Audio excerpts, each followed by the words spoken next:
Okay. So, hello my dear. Welcome ko muna kayo. Hello my dear Taurus, Virgo, and Capricorn Earth sign. Welcome or welcome back sa ating YouTube channel. My name is RJ, your tarot card reader. At ang gagawin natin ngayon is yung inyong daily reading para po to sa araw ng May 27, 2026. Titingnan natin my dear kung ano mga eksena, kaganapan at kung ano-ano pa na maaari po ninyong makasalubong sa araw na ito. Pero bago po tayo mag-proceed sa ating reading, ayan, magkapasalamat po muna ako. Maraming salamat po sa ating mga abangers, sa mga walang sawang naghihintay ng kanilang readings. Maraming salamat po. Salamat sa mga napadaan. Okay, yung mga napasilip lang po, napadaan lang sa ating channel. Thank you so much for dropping by. And maraming salamat po sa mga bago nating subscribers. Hello po, welcome po sa ating channel. I hope po na mag-enjoy kayo dito and mahanap ninyo dito sa ating channel kung ano man yung mga bagay na hinahanap ninyo. Okay? So, kagaya po ng sinasabi ko, lagi, ang tanging hiling at dasal ko po sa ating buong may kapal ng mga readings ko na ginagawa ay nakakatulong po or makatulong po sa ating lahat. Okay? Kung mapapansin ninyo, my dear, nakalatag na yung cards. Paliwanag ko muna kung bakit.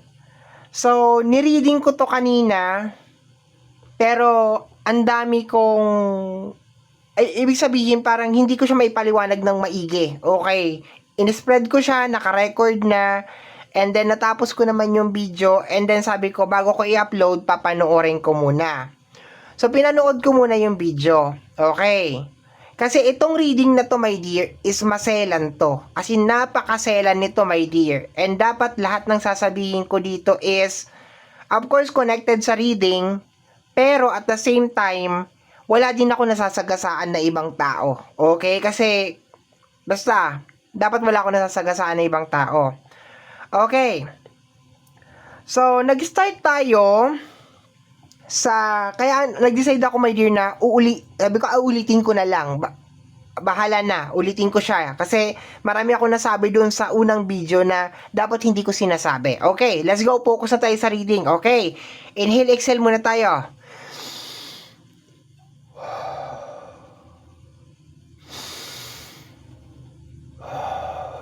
Okay, go na. Kaya na yan. Para sa first card natin, my dear, we have here, I feel empty and hollow inside. I can't open up right now. Okay, dito tayo magpo-focus, my dear, muna. Etong card na to, my dear, is nagre-release na empty and hollow ka daw, my dear, sa loob. Okay. So, sa araw na ito, sa oras na ito, sa araw na ito, May 27, 2026, nakakaramdam ka ng kakaibang pakiramdam sa loob mo, my dear. Okay. So, ang tawag dyan sa nararamdaman mo, my dear, is awakening. Okay, awakening yan. Kaya maselan tong reading na to, kaya inulit ko, my dear. Kasi maselan talaga ang usapin or usapang awakening. Okay. Sabi mo dito sa next paragraph, I can't open up right now. So, ibig sabihin, hindi mo ma-open up kahit kanino yung nararamdaman mo na emptiness at saka hollow, empty and hollow inside because of part nga siya ng awakening. Mahirap, my dear, ipaliwanag yung awakening sa ibang tao. Okay. Next card natin is the sneaky link. Okay, may kinalaman to sa mga private meetings. Okay, nobody needs to know. Okay, discreet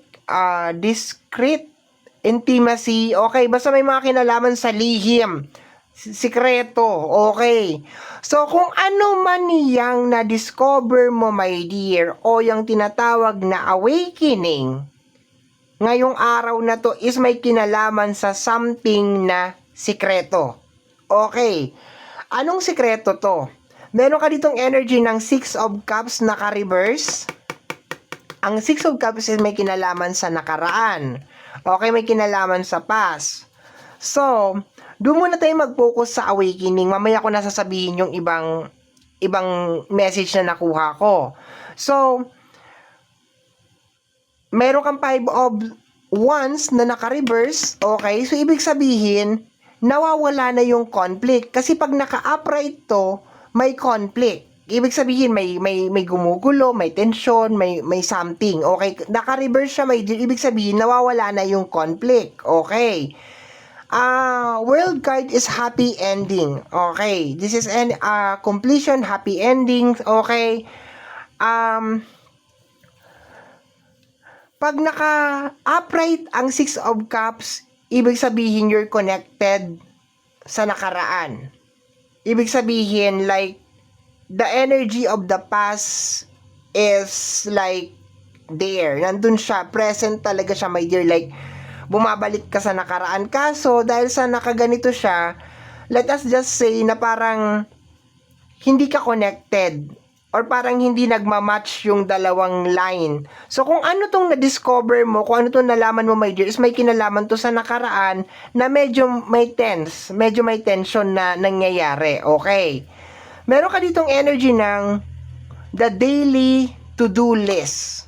Okay. So, itong daily to-do list is parang yung rotation, yung mga ginagawa mo, yung schedule mo, yung appointment mo, yung rotation ng buhay mo, yung nangyayari sa'yo, yung daily to-do list, yung araw-araw na ginagawa mo, my dear. Okay. So, kung i-connect ko to, my dear, dito, kasi magkasunod naman silang dalawa, ibig sabihin, my dear, kung ano tong daily to-do list, ibig sabihin, matagal mo na tong ginagawa. It is a rotation, my dear, ng buhay mo. Okay. Simula pagising mo hanggang sa pagtulog mo, yung paulit-ulit na rotation and cycle. Okay. For some of you, baka noon pa lang may big question mark na about dito. For some of you, kung noon ka pa nagkakaroon ng big question mark tungkol dito sa ganito, bakit ganyan, bakit ganon, magiging, ayoko sabihin na magiging madali na lang para sa iyo to, pero mas smooth yung ano niya, kasi para magiging confirmation na lang siya. Pero kung ngayon mo lang to nare-realize kung bakit nangyayari itong mga bagay na to, medyo magiging complicated siya. Bakit ko nasabi, my dear? Para sa mga tao na matagal na itong nare-realize, ibig sabihin matagal na sila nagkakaroon ng question mark, okay, about sa kanilang the daily to-do list, okay.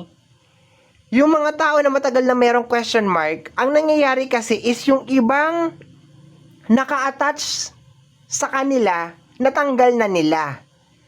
Okay, natanggal na nila yung ibang mga naka-attach. I hope naintindihan po ninyo to. Kasi, hindi ko pwedeng i-direct yung mga ibang mga message kasi kagaya nga po ng sinasabi ko, ayoko po may mga masagasaan sa reading na ito. Okay. Yung mga matagal na merong question mark, okay, about sa kung ano yung bakit ganito, bakit ganyan, bakit ganon, na-detach na yung ibang mga attachment. Just imagine, my dear, na meron mga taling nakakonect sa'yo na napakarami. Yung ibang mga tali doon natanggal na. Okay. So, ngayon, magtatanggal ka na lang ulit ng mga tali, my dear. Okay? Pero, minsan, kahit na nangyari na sa'yo yung bagay na yun, medyo mahirap pa rin magtanggal ng tali or mag-cut ng tali. Okay? Kasi syempre, yung mga bagay na nakadikit sa'yo, my dear, nakagisnan mo yun simula pa nung bata ka, which is sa energy ng 6 of Cups. Okay? So, ibig sabihin, nasanay ka na dun sa mga bagay na yon or naniniwala ka sa mga bagay na yon. Ngayon, so, okay na tayo dun sa mga matagal na may question, matagal nang nagtatanong about sa mga bagay-bagay, okay na tayo doon. So, yun ang mangyayari sa inyo, hindi na magiging masyadong mahirap sa inyo to, pero pwede pa rin mag-cause ng konting discomfort, okay, ng unpleasant na pakiramdam, may ganon, okay. Para doon sa mga ngayon palang nakaka-receive nitong message na ito, at parang na-overwhelm kayo sa message na nare-receive ninyo, sa awakening ninyo, medyo magko-cause to, my dear, na matinding discomfort sa inyo. Kasi, ang nangyayari sa inyo ngayon is yung mga bagay o yung mga tali na nakakonect sa inyo ngayon, yung mga message na pumapasok is opposite dun sa mga yon. Ibig sabihin yung mga nakadugtong sa inyo ng mga belief system ninyo or mga paniniwala ninyo, ngayon siya nagkakaroon ng opposite. Ibig sabihin kung ang hawak nyo ay negative, kung hawak nyo ay positive, yung negative noon ngayon pumapasok. Yung kabaliktaran, yung opposite noon. No? Once again, uulitin ko, medyo mahirap to kasi matagal na nakadikit sa iyo yung mga bagay na yon. Matagal mo nang ginagawa yung mga bagay na yon, kaya mahirap siyang tanggalin. Lalo na kung nasa edad ka na ngayon ng mga 20s, 30s, actually pag 20s medyo okay pa. Pero pag umabot ka ng mga 30s, 40s, 50s, 60s, medyo mahirap na po siyang tanggalin. As in, medyo parang nagkakaroon na ng battle sa loob ng katawan mo. Kaya ganito ang nararamdaman mo. You feel empty and hollow inside because nagkakaroon ng battle inside you.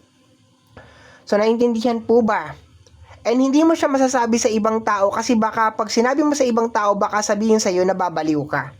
Okay, or else, kagaya ng ginagawa ko ngayon na pinipilter ko yung mga sinasabi ko kasi baka makasagasa ka rin ng iba sa mga believe nila sa buhay. No, ayaw natin sagasaan yung mga paniniwala ng bawat isa. Gusto natin respetuhin lang natin at tanggapin lang natin kasi kanya-kanya naman tayo talaga ng buhay. No? So, kaya siguro nararamdaman mo tong hesitation ng pag-o-open or gusto mo magsalita or gusto mo mag-share because yun nga, yun yung mga hesitation mo, baka maka-open ka ng tao or baka hindi ka maintindihan or baka i-judge ka ng ibang tao. Normal lahat yan, my dear, okay?